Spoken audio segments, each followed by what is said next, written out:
दोस्तों, मेरा नाम डॉक्टर राहुल खत्री है। मैं कंसल्टिंग शिशु एवं बाल रोग विशेषज्ञ हूँ। मैं लास्ट 12 से 15 सालों में उदयपुर में अपनी सेवाएं दे रहा हूँ। फिलहाल मैं उदयपुर के Pacific institute of medical science उमड़ में अपनी सेवाएं देता हूँ। साथ ही मैं शाम को कंसल्टेशन अपने क्लिनिक पर करता हूँ, जो कि डेली कंसल्टेशन मेरा होता है 5 to 8।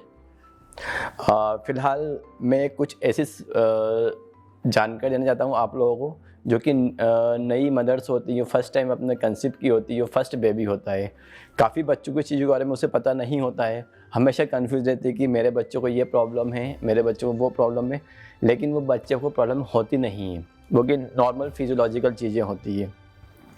जैसे कि मैं आपको एक बताना चाहता हूँ। अब एक मदर अपने पास मेरे पास आती है, कहती है सर मेरा बच्चा दिन भर सोता रहता है, दिन भर 10 से 12 घंटे सोता है, कभी कभी वो 15 घंटे भी सो जाता है, 18 घंटे भी सो जाता है।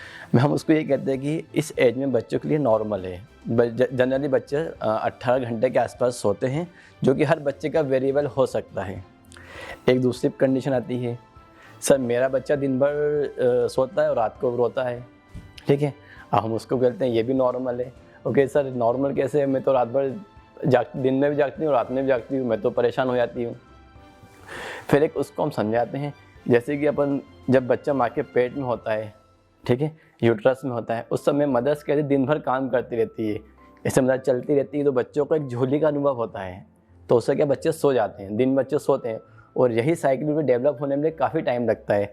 करीब 6 से 8 मंथ, कुछ बच्चों में 1 साल तक लग जाता है। जनरली बच्चे फिर उस टाइम में आपका स्लीप साइकिल सेटल हो जाता है, फिर उसमें वो अपने बच्चे नॉर्मली दिन में जागते हैं और रात में सोने लगते हैं।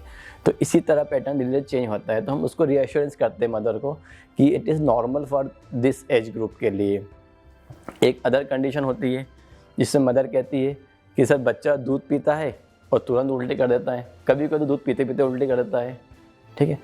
उसके लिए हमारा जवाब रहता है कि जनरली बच्चे जो रहते हैं, जब बच्चे क्राई करते हैं फीडिंग के लिए, उस टाइम बच्चे कहते हैं एयर हंगर कर लेते हैं। जब एयर अपने आप ले लेते हैं इससे तो एयर उनके पेट में चली जाती है। इन बिटवीन जब भी वो फीडिंग करते हैं, जब मदर अपने ब्रेस्ट फीड कराती है, तो उस कंडीशन में थोड़ी बर्पिंग करते हैं, उसके बाद बच्चे का डकार के साथ साथ दूध बाहर आ जाता है, ठीक है।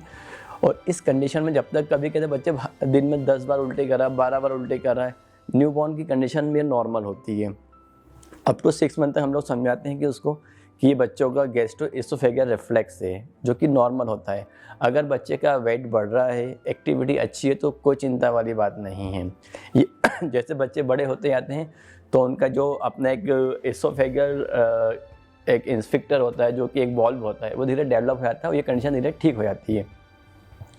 एक और कंडीशन आती है, उसमें मदर कहती है सर मेरा बच्चा है अभी 6 मंथ का हुआ, 5 मंथ का हुआ, कुछ महीने भर हो गए हैं, तो जैसे दूध पीता पोटी कर देता है, दिन में 15-20 बार पोटी करता है छोटी छोटी। अब उसमें भी ये भी नॉर्मल है उस एज ग्रुप के लिए। जबकि ये चीज़ अपन बड़ों में होती है तो अपन डिहाइड्रेशन हो जाता है, अपन तो हॉस्पिटल की एडमिशन वाली कंडीशन आती है 2 दिन के अंदर अपनी। लेकिन उसको हम ऐसे रिएश्योर करते हैं, जैसे द गैस्ट्रोकोलिक रिफ्लेक्स, जैसे बच्चा दूध पीता है तो तुरंत इंटेस्टाइन की एक्टिविटी बढ़ जाती है, वो पोटी करता है, वो इतनी तेज़ छोटी छोटी पोटी करेगा, फटी पोटी करेगा, लेकिन ये नॉर्मल होती है उस एज में। अगर हम उससे क्रॉस क्वेश्चन करते हैं, इसका वेट कैसा है, वेट नॉर्मल है, वेट गेन हो रहा है, हाँ सर वेट गेन हो रहा है, वेट नॉर्मल है। एक्टिविटी कैसी है, सर अच्छे से दूध पीता है, एक्टिव अच्छा है, फीडिंग अच्छे से ले रहा है, यूरिन आउटपुट, यूरिन दिन में 7-8 बार यूरिन आराम से पास करता है, जो कि उसके ग्रोथ पैरामीटर है कि जो नॉर्मल बच्चे में नॉर्मल चीज़ें होती हैं। तो ये क्रॉस क्वेश्चन कर कर हम उसको डिसाइड करते हैं कि बच्चे इज़ नॉर्मल, और मदर को रीअश्योर करते हैं कि this is absolutely normal child है, आपका बच्चा बिल्कुल नॉर्मल है, आपके बच्चे को कोई डायरिया नहीं है, कोई डिहाइड्रेशन के साइन नहीं है, इसलिए आप बिल्कुल चिंता मत कीजिए। जैसे बच्चे की ग्रोथ होनी चाहिए, जैसे बच्चे का डेली वेट 5 to 10 ग्राम या 15 ग्राम तक डेली वेट बढ़ता है, वो बढ़ रहा है उसका, तो इसके लिए हम बच्चों को एक निश्चित इंटरवल पर वापस वेट करते हैं। तो वेट गेन हो रहा है तो हमको समझाते हैं कि बिल्कुल चिंता वाली बात नहीं है। अगर बच्चे को आपको अगर लूज मोशन होता है, उसका वेट गेन नहीं होता है। तो ये कुछ चीज़ें होती हैं जो न्यू मदर्स के लिए क्योरी बनी रहती है, जिसको हमारे बेसिक समझा के उनको रिजॉल्व कर सकते हैं। अब कुछ चीज़ें ऐसी होती हैं कि जैसे पोटी हो गई, अपने वोमिटिंग हो गई, कोई फीडिंग की प्रॉब्लम दूर हो जाती है। अच्छा, एक चीज़ मैं आपको बताना चाहता हूँ कि जो बच्चा माँ का दूध पीता है, जो बच्चा एज़ कम्पेयर टू जो बच्चा ऊपर का दूध पीता है या टॉप फीड रहता है, काऊ का रहता है, पैकेट दूध पीता है, मदर दूध से कंपेयर उसकी इम्यूनिटी काफ़ी अच्छी होती है। मदर मिल्क में, क्योंकि मदर मिल्क में जो भी अपने एंटीबॉडी चाहिए, जो भी एंटी इन्फेक्टिव चाहिए, जो कि उस एज अकॉर्डिंग टू एज जो बच्चे की डिमांड होती है, वो सारे एलिमेंट, सारे प्रोटीन्स उसमें उसकी प्रचुर मात्रा में मौजूद रहते हैं, जो कि आर्टिफिशियल नहीं बनाए जाते हैं।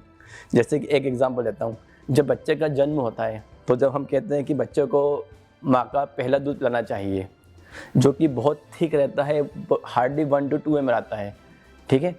तो अपन सोचते हैं कि गाढ़ा सा येलो सा होता है, तो किसी को लगता है कि गंदा है तो उसको फेंक दें, नहीं, उसे फेंकना नहीं है। वो ऐसे फर्स्ट वैक्सीन हम उसको मानते हैं, क्योंकि उसके अंदर एंटी इन्फेक्टिव एजेंट, एंटीबॉडीज़ और मिनरल्स और शुगर मात्रा जो उस दिन बच्चे को चाहिए वो प्रचुर मात्रा में होती है, भरपूर मात्रा में होती है, जो उसकी इम्यून डेवलप करती है, इंटेस्टाइन को इम्यून देती है, अदर ऑर्गन्स को इम्यून प्रोड्यूस करती है। तो जो भी फर्स्ट मिल्क होता है मदर का, जिसको कोलेस्ट्रॉल देते हैं, हमें उसे पिलाना चाहिए, ज़रूर पिलाना चाहिए, डिस्कार्ड कभी नहीं करना चाहिए, क्योंकि उसी से ही बच्चे का विकास और बुद्धि होती है। साथ में मदर के उसका अटैचमेंट भी बढ़ता है, तो हमें फर्स्ट कोलेस्ट्रॉल हमें देना चाहिए मदर का। और यही एक प्रकृति का नियम है, जैसे कि फर्स्ट 10 डेज तक होता है बच्चे का वेट लॉस होता है, ठीक है। अब फर्स्ट जो मिल्क दिया, मान लो 3 किलो का बच्चा हुआ, तो अब आप कहेंगे कि 3 किलो का बच्चा है तो उसको भूख लगेगी, प्यास लगेगी, अब 2 दिन तक माँ का दूध आएगा नहीं, तो क्या करेंगे। जैसे कि आप देखेंगे कि इनिशियली जो बच्चे का रहता है, बच्चा गोलू मोलू बिल्कुल लाल सा होता है, और धीरे धीरे उसका पिचकता जाता है, वेट कम होता जाता है। ये नेचर ने बनाया है कि इनिशियली जो मदर का मिल्क आता है, फर्स्ट 2-3 डेज मदर का मिल्क आता है, तो वो उसकी बॉडी की पानी की डिमांड पूरी नहीं कर पाता। इसके एवज में जो उसका बॉडी का फ्लूइड रहता है, ठीक है, जो कि मैक्सिमम पार्ट होता है उस समय, तो वो उसकी बच्चे की डिमांड पूरी करता है। तो हमें कभी भी ऊपर से दूध नहीं देना चाहिए, जहाँ तक हो सके हमें अवॉइड करना चाहिए, ठीक है। और जनरली मदर का जो मिल्क होता है एज सून एज हमें पिलाना चाहिए। जैसे डिलीवरी तुरंत इनिशियली जब तक मदर स्टेबलाइज हो जाती है, जब मदर प्रेग्नेंट कंडीशन में आती है, और normal delivery condition within 1 hour में, और ऑपरेशन में 1 to 2 आवर में आपको इनिशियली मदर का दूध देना चाहिए, ताकि इससे मदर और बच्चे की बॉन्डिंग भी अच्छी हो जाए, और जो बच्चे को हाइपोग्लाइसीमिया है और जो भी बच्चे की थर्स्ट है वो उसको पूरी कर सके। जैसे कि मैंने आपको जो टिप्स बताई है, जो कि काफ़ी यूज़फुल है और न्यूली मदर्स के लिए काफ़ी यूज़फुल और एजुकेटिव भी है, तो होप आप इन चीज़ों को ध्यान में रखें, बिल्कुल पैनिक भी ना हो, आराम से बच्चों की केयर करें, जितना हो सके बच्चों को प्यार दें, अपने पास रखें, मदर फिट कराएं, ब्रेस्ट फिट कराएं, अपने को बच्चे को पास रखें, ताकि बच्चे का शारीरिक के साथ साथ बुद्धि विकास भी हो सके, जो कि उसके मदर के एटमॉस्फेयर के कारण ही हो सकता है। तो होप आपको ये मेरी टिप्स पसंद आई होंगी, जो आप अपने डेली यूज़ में बच्चों को यूज़ कीजिए।